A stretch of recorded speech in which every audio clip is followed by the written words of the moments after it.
Bismillahirrahmanirrahim. Assalamualaikum warahmatullahi wabarakatuh.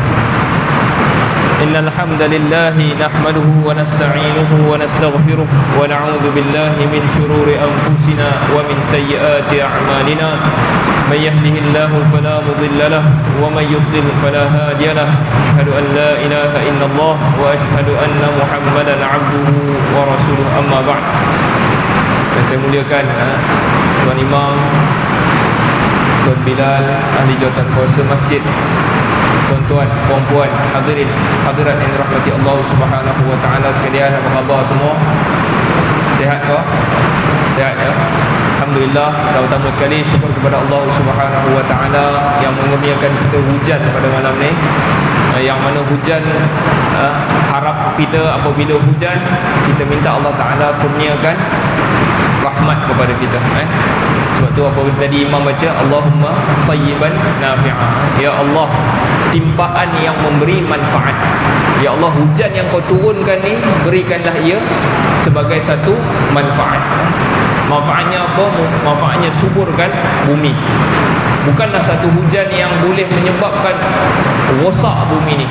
Jadi kita minta Allah Ta'ala, hujan ini adalah hujan yang manfaat, jangan hujan yang merosakkan. Kalau hujan itu banyak sangat, dia akan merosakkan. Lalu kita doalah, Allahumma hawalaina wala alaina, ya Allah, turunkan hujan tu di sekeliling kami, jangan turun atas kami. Sebab hujan yang banyak sangat menyebabkan kerosakan. Tuan-tuan, hari ini Alhamdulillah kita berada pada 6 Rabiul Akhir. Kita dah masuk 6 Rabiul Akhir bersamaan dengan 20 Oktober. Jadi kuliah saya yang terakhir 2 minggu lepas, hari Jumaat juga.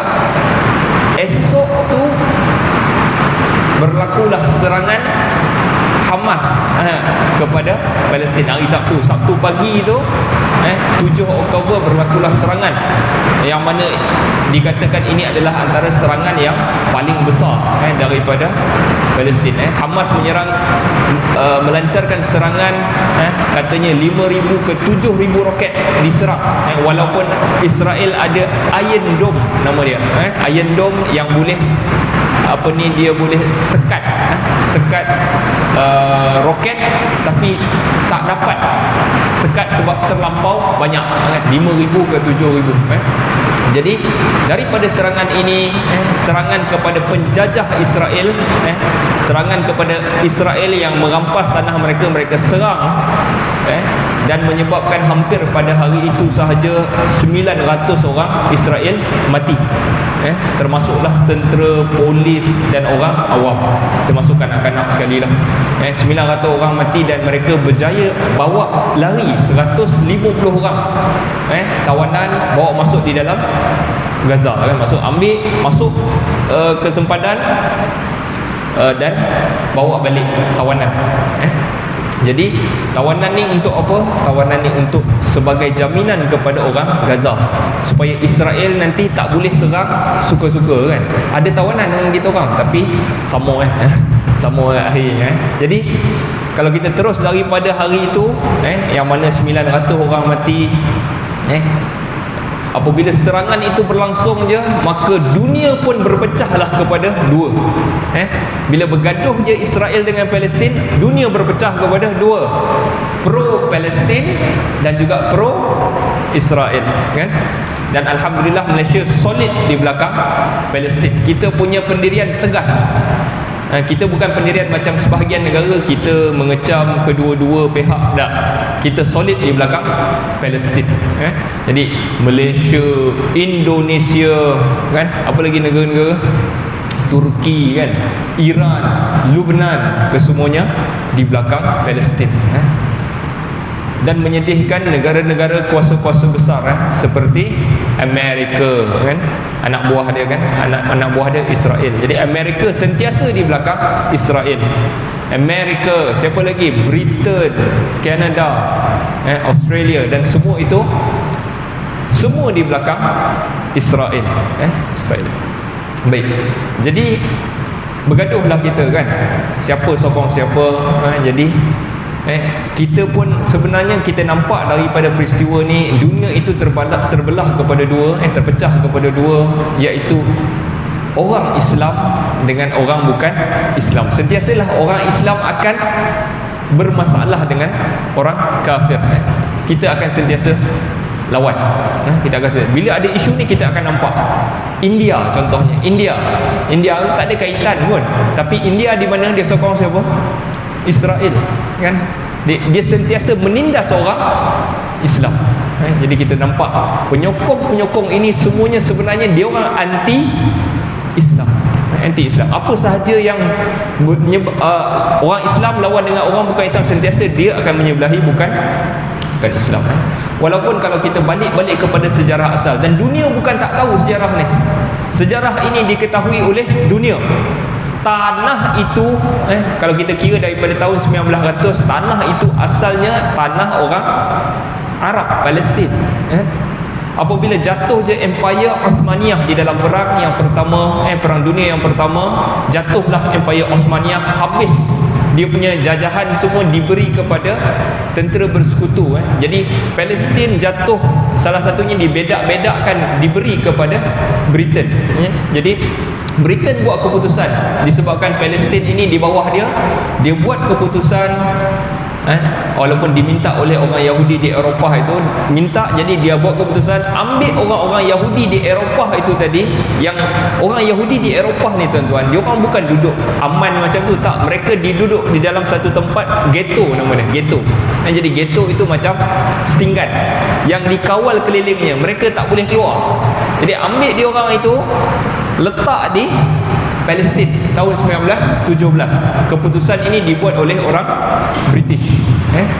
Jadi mulalah dia, orang British ni, sebab Palestin itu tanah jajahan dia, ambil tanah orang Islam bagi duduk orang Israel, ambil tanah orang Palestin bagi dekat orang Israel. Jadi mulalah terkeluar orang Islam sikit-sikit. Jadi orang-orang Arab Palestin marah tak? Marah. Mereka lawan apa yang dibuat oleh British. Tetapi apabila orang Arab lawan apa yang dibuat oleh British, bagi kepada Israel tu, bila lawan, British yang tumpaskan orang Arab. Lawan, kenapa ambil tanah aku? Jadi lawan, British yang bunuh dia, British yang penjarakan orang tu. Orang Arab di Palestin ditindas daripada zaman British lagi. Jadi memang perangai buruk British. British perangai buruk dia adalah bawa masuk orang luar satu tempat, dan juga dia bela orang tu, dia bagi makan, dia bagi ekonomi, kan. Dia bagi orang tu, kalau kita tengok tempat kita pun lebih kurang je, bawa orang luar letak. Ekonomi waktu negara kita tahun awal 1900 dulu, ekonomi kita adalah biji timah, kan. Siapa yang usahakan biji timah? Orang Melayu ke? Tak. Orang luar, British yang bagi dia dekat orang luar. Jadi samalah ceritanya macam Palestin ni. Dia bagi dekat orang luar tu, Israel yang diletakkan di Palestin, dia bagi dia macam-macam, dan hatta dia bagi senjata pun kepada orang-orang Israel. Jadi semua orang tahu sejarah ni, dibela mereka ini, dibantu, lalu mereka makin ramai berhijrah daripada Eropah, duduk di tanah yang diberikan kepada mereka, iaitu orang Israel daripada British. Jadi apabila masuk perang dunia kedua, mereka dah tak boleh nak kontrol. Arab lawan, mereka tumpaskan, kan. British dah tak larat dah. Peperangan di antara Arab dan Israel ni lama sangat, British dah tak tahan. Sehinggalah masuk perang dunia kedua, dia orang dah tak boleh nak bela. Dia orang kata Palestin ni dia bagi balik kepada pertubuhan bangsa-bangsa bersatu. Jadi tahun 1947 Pertubuhan Bangsa Bersatu buat keputusan, kita belah dua Israel ni, satu kawasan Israel, satu kawasan Palestin. Dan pembahagian itu sangat tidak adil. Pembahagian itu tidak adil. Sebab apa? Waktu tu orang Israel ataupun orang Yahudi yang ada di tanah itu lebih kurang 30% dia daripada jumlah penduduk, 30%. Tapi bangsa-bangsa bersatu bagi dia orang 55% tanah di Palestin. Jadi kita tahu kenapa ia tidak adil. Sebab Pertubuhan Bangsa-Bangsa Bersatu belakang dia ada kuasa-kuasa veto ni kan. Jadi sebab tu nampak dia bagi macam tu. Dan orang Arab tentulah tak setuju. Dia orang hanya yang ramai 70% penduduk adalah orang Arab, dan mereka hanya dapat 45% je daripada tanah. Dia orang tak setuju, dan Israel setujulah kan, sebab dia sikit dan dapat tanah besar. Dia orang setuju. Bermula daripada 1947 tu, bukan sekadar 55% itu sahaja, mereka start jajah tanah-tanah yang baru. Ambil lagi. Daripada 55% sampai jadi 70% tanah Palestin di bawah Israel. Orang bagi 55, dia belasah sampai 70% di bawah dia. Jadi hanya dalam tempoh beberapa bulan.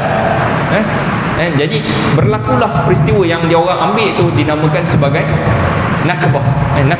Dan waktu itu diisytiharkan, mereka isytiharkan Israel sebagai sebuah negara, dan duka citanya yang mengiktiraf negara Israel adalah Amerika dan juga Soviet. Waktu itu ada dua kuasa besar iktiraf Israel, dan negara-negara Arab lain semua tak iktiraf, tapi kuasa besar iktiraf mereka. Jadi kalau kita tengok balik sejarah, daripada itu sepatutnya tak ada orang yang normal, tak ada orang yang berfikiran waras akan sokong Israel. Sebab kita tahu, ambil duduk tengah tanah orang, dan lepas tu ambil, dan daripada 1948 itu sehingga ke hari ini ambil dan tanah. Jadi tinggallah sedikit sahaja di Gaza tu, orang Islam punya tanah, asal penduduk asal tu tinggal sikit je di Gaza tu, yang setengah daripada perlih dia besar dia.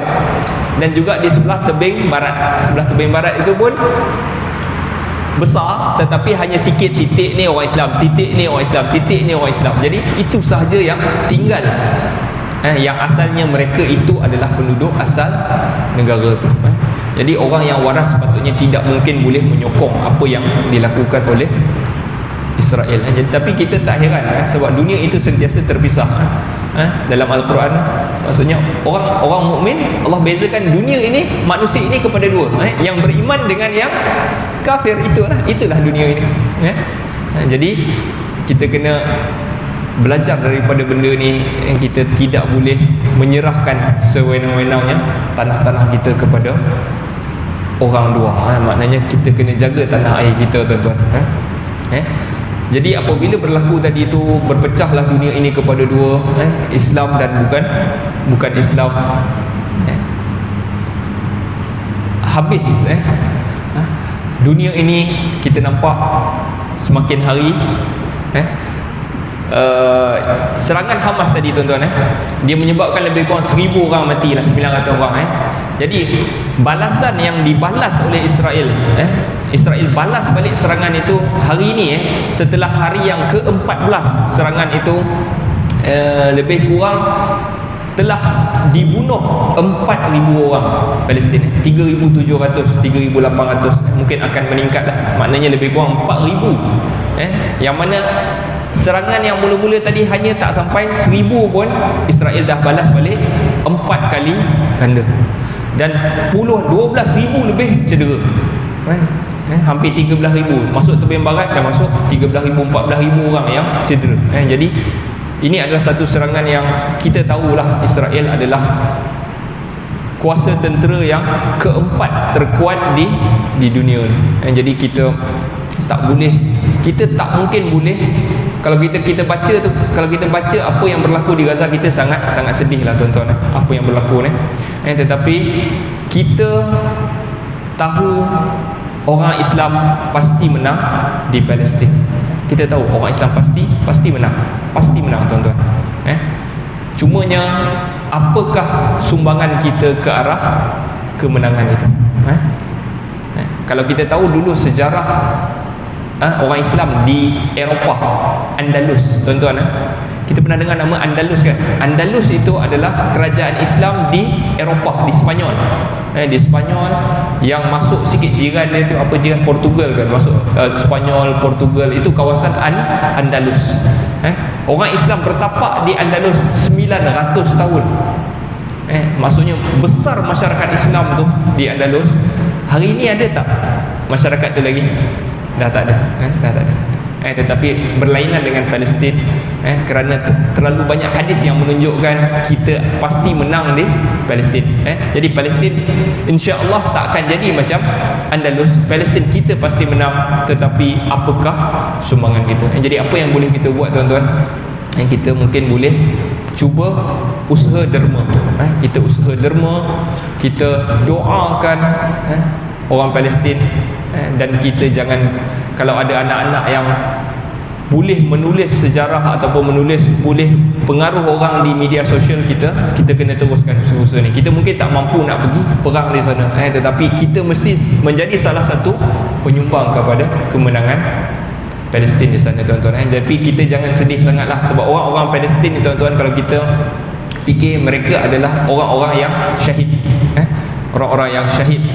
Nabi SAW sebut, man qutila duna malihi fahuwa syahid. Sesiapa yang dibunuh untuk pertahankan hartanya, iaitu tanah airnya ke apanya, mereka adalah syahid. Dan syahid masuk ke dalam syurga pasti. Kita yang tak tahu lagi masuk ke tak masuk. Dan apa yang berlaku kepada mereka ini, kalau kita gambarkan tuan-tuan, tidak lain seperti mana Nabi dulu dikepung di dalam peperangan Al-Ahzab. Mereka hari ini dikepung di Gaza tu, keliling tak boleh nak keluar, belakang Mesir kan, Mesir pun tak boleh nak buat apa. Jadi yang memisahkan Nabi SAW dengan tentera itu hanyalah longkang tu je. Tetapi Allah bagi kemenangan kepada siapa tuan-tuan? Kemenangan, ala inna nasrallah, kemenangan adalah di sisi Allah Ta'ala. Dan Nabi SAW menang ke atas tentera Al-Ahzab. Allah SWT sebut di dalam Al-Quran, la yahsabanna alladhina kafaru sabaqu innahum la yu'jizun. Janganlah orang-orang kafir itu menyangkakan mereka telah ke depan, ataupun mereka ini, sabaku boleh faham mereka ini telah mendahului kita, dia orang dah menang atas kita. Ataupun kita boleh faham sabaku ini mereka boleh terlepas apa yang mereka dah buat. Allah Ta'ala kata dalam Al-Quran, janganlah orang-orang kafir itu rasa mereka boleh menang, mereka boleh lepas apa yang mereka buat. Innahum la yu'jizun, sungguhnya mereka tak mampu nak mengalahkan Allah, ataupun mereka tak mampu nak mengalahkan orang-orang Islam. Innahum la yu'jizun. Lalu Allah Ta'ala pesan pada ayat yang seterusnya, wa a'idtu lahum mastata'tum min quwwatin wa min ribatil khail. Persiapkanlah untuk mereka itu. Maknanya Allah Ta'ala pesan, dia orang tak boleh menang dengan kita, tetapi Allah kata siapkan untuk mereka itu. Maknanya kita kena belajar apa yang mereka buat, study apa benda yang dia dah buat, apa kekuatan dia. Kita kena belajar daripada apa yang mereka dah buat kepada kita itu. Mastata'tum, apa sahaja yang kau mampu, min quwwah, dari kekuatan. Kekuatan hari ini tuan-tuan bukanlah hanya semata-mata pada tentera, bukan. Kekuatan pada hari ini bukan mesti tentera. Jadi kalau tentera kau kuat, engkau lah paling kuat dan dia, belum tentu. Sebab ada satu negara telah buktikan. Siapa negara itu? Negara China, kan? Dia hanya jaga negara dia, kan? Dia tak jajah orang lain, tetapi dia buat apa tuan-tuan? Dia bagi pinjam dekat negara ni duit, jadi pelaburan masuk dalam negara ni, dia bagi pinjam. Dia buat apa pun orang tak kata. Dia buat apa pun orang tak kata. Sebab apa? Orang takut hilang duit Cina tu. Maksudnya kalau kita kutuk apa yang dia buat kepada rakyat orang Islam di utara Cina tu, kalau kita kutuk apa yang dia buat, okey, dia kata okey, aku tarik balik duit aku, kita pun takut. Jadi kekuatan bukan mesti tentera. Jadi kita kena latih anak-anak kita, generasi masa depan, untuk memperkuatkan apa? Ekonomi kita. Kita punya media kita, berita kita kena kuat. Jadi yang menguasai, yang mempengaruhi dunia adalah media, kan? BBC, kan? Apa lagi? CNN, Al Jazeera, itu orang Islam kena kuat dekat situ. Jadi kesemua ni perlu kita perkuatkan. Allah Ta'ala pesan, wa'iddu lahum mastata'tum min quwwah. Quwwah adalah nakirah. Nakirah dalam bahasa Arab maksudnya am. Macam-macam jenis kekuatan. Wa min ribatil khail, dan juga kuda-kuda yang bertambat. Kuatkan kita punya kekuatan ini dengan ketenteraan juga. Okey, jadi itu adalah sedikit pengajaran apa yang perlu kita lakukan, tuan-tuan. Doa juga kita jangan tinggallah, sebab apa yang kita belajar ini, kuliah kita adalah berkenaan dengan doa-doa Nabi SAW. Antara sunnah yang Nabi SAW ajar adalah apabila ditimpa musibah ni, tuan-tuan, doa kita, bila kita nak berdoa, kita berdoa di dalam salat. Kunut nazilah nama dia, kunut nazilah. Apabila ditimpa musibah kepada Nabi SAW, tawanan Nabi diambil, Al-Walid ibn Al-Walid.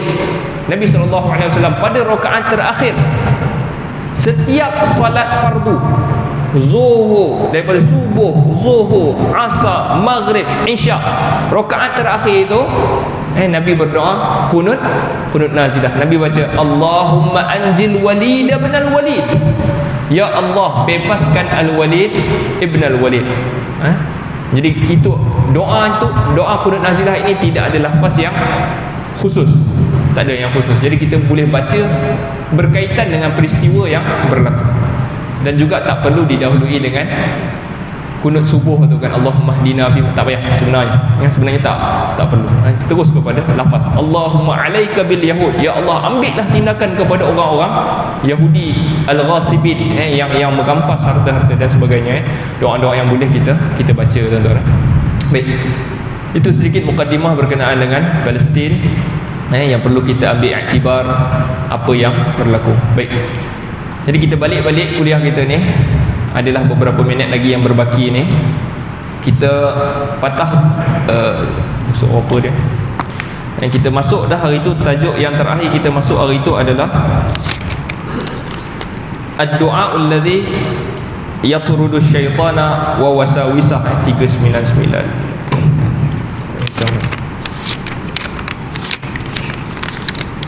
409 lah.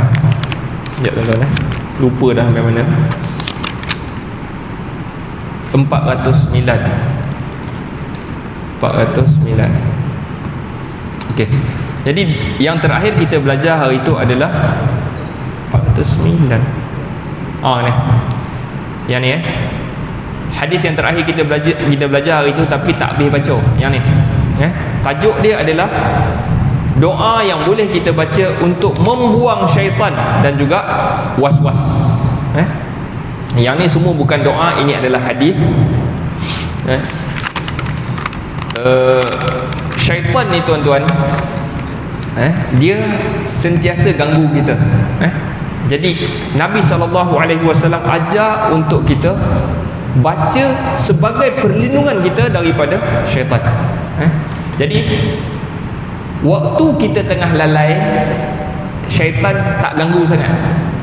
Tetapi waktu yang paling banyak dia ganggu kita bila?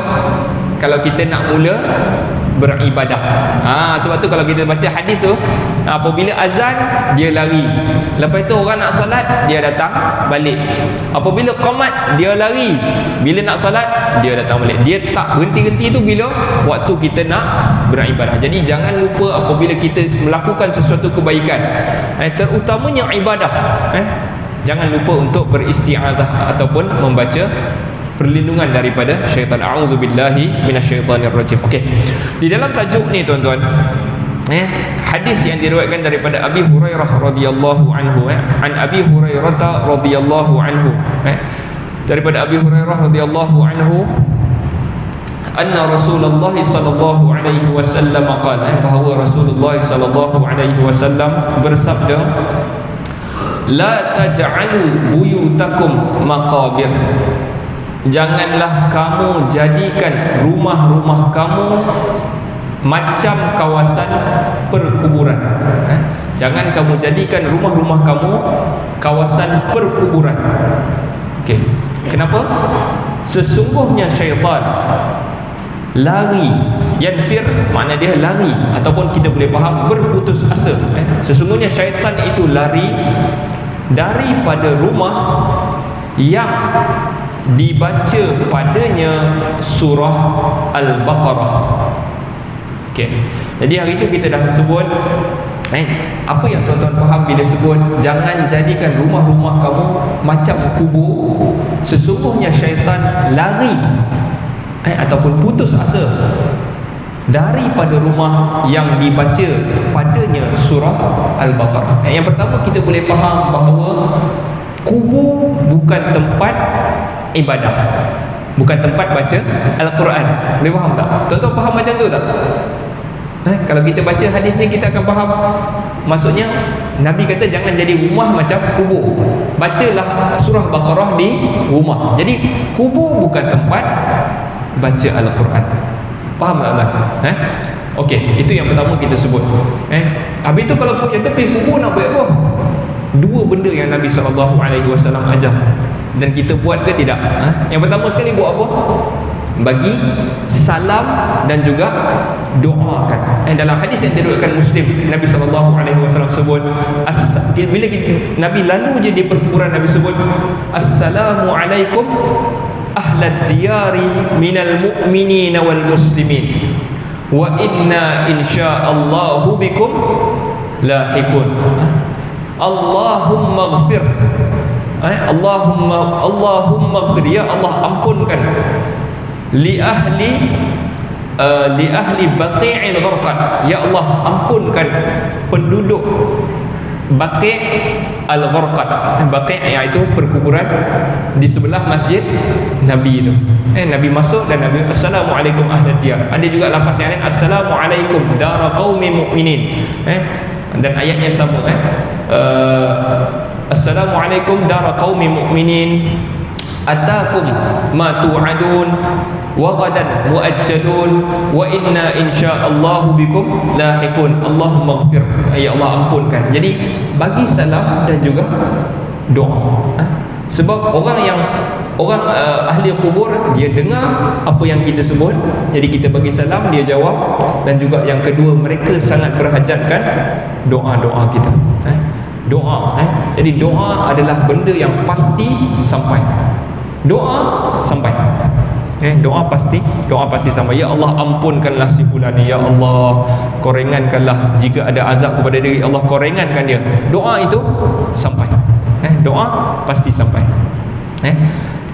Adab yang kedua apabila kita ziarah adalah janganlah duduk di atas kubur-kubur, tuan-tuan. Yang ni ramai buat ni.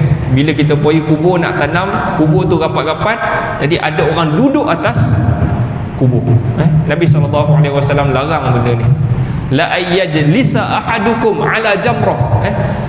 Kalau seseorang kamu itu duduk atas batu, fatumziqa thiyabah, lalu terkoyak baju dia, hatta tukhlisa ala jildihi, sampailah terkoyak baju dia dan batu yang tajam tadi tu, duduk atas batu tu sampai terkena kulit dia, luka kulit dia, khairun lahu, lebih baik untuk dia, min ayyajlisa ala qabrin, daripada dia duduk atas kubur. Nabi bagi tahu, duduk koyak baju terluka lebih baik daripada engkau duduk atas kubur. Yang ni larangan ni merupakan tahrim, larangan yang menunjukkan benda haram. Jangan kita duduk atas kubur, apatah lagi pijak atas kubur. Benda-benda yang jangan kita buat, tuan-tuan. Nabi SAW menggalakkan untuk kita ziarah kubur. Satu, kita boleh doakan kepada si mati, dan yang keduanya, dia mengingatkan kita untuk mati. Nabi SAW dulu apabila awal-awal Islam, Nabi kata qad nahaitukum an ziyaratil kubur. Dahulu mula-mula Islam, aku larang untuk kamu ziarah kubur. Fazuruha, sekarang ni ziarahlah. Dalam riwayat Tirmizi tambah fa innaha tuzakkirul akhirah, sesungguhnya melawat kubur itu boleh mengingatkan kita tentang akhirat. Akhirat, apabila kita kerap ziarah kubur, kita mengingatkan kita juga akan duduk dalam tu. Cepat dengan lambat dia. Okey. Jadi kita balik kepada kubur ni tadi. Nabi pesan jangan jadikan rumah-rumah kamu macam kubur. Kubur makna orang tak buat apa-apa. Jadi rumah kita pun jangan kita jadikan macam kubur, tak buat apa-apa. Kita rajin beribadat, tapi semua benda tu kita buat dekat Sujud masjid yang kita baca Quran, zikir kan, tapi kita tak buat apa-apa di rumah kita. Nabi kata jangan buat macam tu. Rumah pun kita baca Al-Quran. Sesungguhnya syaitan lari daripada rumah yang dibaca padanya surah Al-Baqarah. Jadi membaca surah Al-Baqarah adalah amalan untuk kita memelihara rumah kita daripada gangguan syaitan. Jadi apabila kita fikir kenapa Nabi SAW cadangkan surah Al-Baqarah, yang pertama ia adalah wahyu lah. Nabi tentulah tahu kan kelebihan surah Al-Baqarah. Syaitan tak berani dengan surah Al-Baqarah. Kenapa? Dia ada, mungkin disebabkan yang pertama dia adalah surah yang paling panjang di dalam Al-Quran, yang mana di dalam surah itu terkandung macam-macam isu akidah dan juga hukum hakam. Akidah yang utama dan juga hukum hakam. Jadi apabila orang-orang yang baca Al-Quran ni, dia banyak baca ayat-ayat yang berkaitan akidah. La ilaha illahu, kita baca contohnya kan, tidak ada ilah kecuali dia. Syaitan dia akan putus asa, dia tak suka. Orang tu kuat akidah dia. Dan juga di dalam surah Al-Baqarah juga mengandungi kisah-kisah tentang awal-awal kejadian. Kalau kita baca surah Al-Baqarah, kita akan dapati pada awal-awal muka surat itu Allah cerita tentang awal-awal kejadian manusia.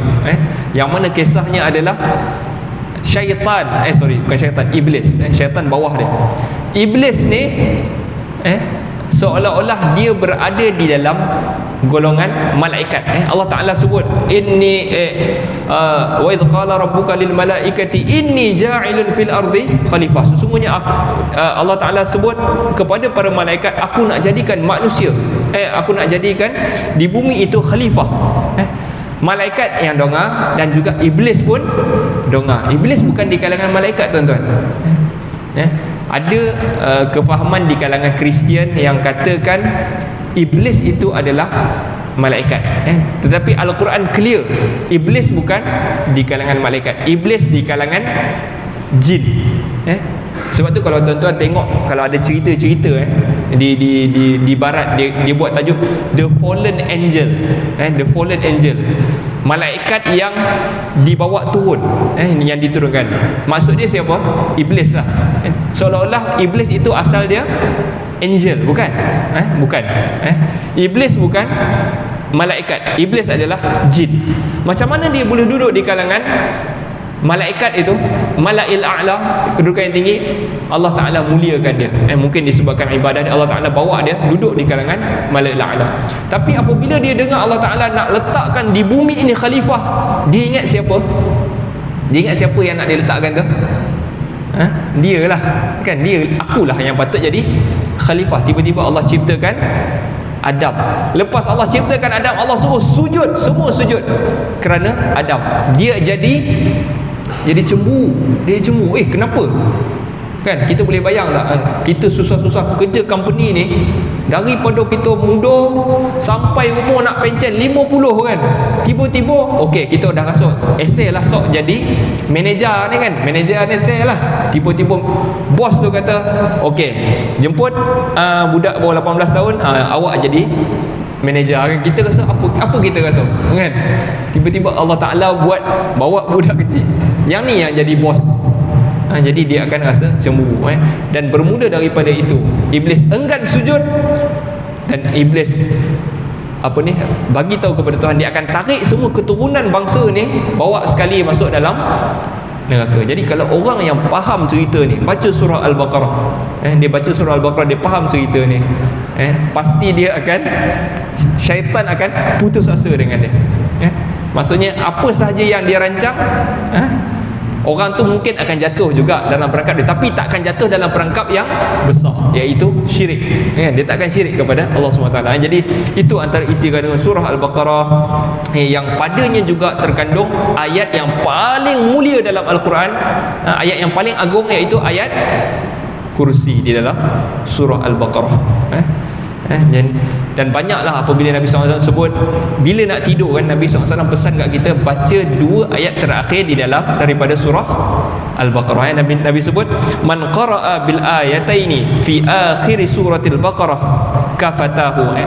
Sesiapa yang membaca 2 ayat yang terakhir daripada surah Al-Baqarah, kafatahu, cukup dia, yakni cukup dia daripada gangguan syaitan.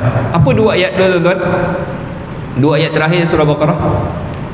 Amanar rasulu bima unzila ilaihi min rabbih wal mu'minun. Nah, yang tu amalkan kalau kita nak tidur. Nabi kata kafatahu. Jadi terangkum padanya banyak maksud di dalam surah Al-Baqarah. Baik, itu adalah hadis yang terakhir tuan-tuan daripada tajuk apa yang boleh kita baca untuk menjauhkan syaitan, untuk usir syaitan dan juga was-wasnya.